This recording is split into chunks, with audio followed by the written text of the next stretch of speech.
लोहे की दुकान में अपने पिता के साथ काम कर रहे एक बालक ने अचानक ही अपने पिता से पूछा, पिताजी, इस दुनिया में मनुष्य की क्या कीमत होती है?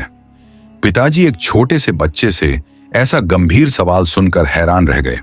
फिर वे बोले, बेटे, एक मनुष्य की कीमत आंकना बहुत मुश्किल है, वो तो अनमोल है। बालक, क्या सभी उतना ही कीमती और महत्वपूर्ण है? पिताजी, हाँ बेटे। बालक कुछ समझा नहीं, उसने फिर सवाल किया, तो फिर इस दुनिया में कोई गरीब तो कोई अमीर क्यों है?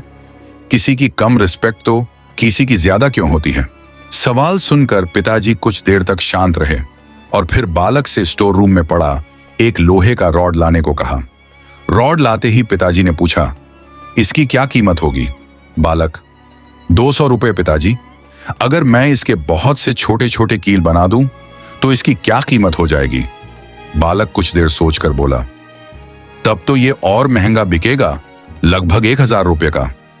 पिताजी, अगर मैं इस लोहे से घड़ी के बहुत सारे स्प्रिंग बना दूं तो? बालक कुछ देर गणना करता रहा और फिर एकदम से उत्साहित होकर बोला, तब तो इसकी कीमत बहुत ज्यादा हो जाएगी।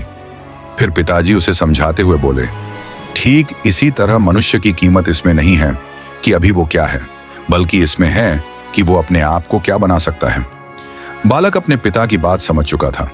दोस्तों, मनुष्य के रूप में हमारा जन्म इस दुनिया में हुआ है। इसका मतलब है हम बहुत स्पेशल और इंपॉर्टेंट हैं।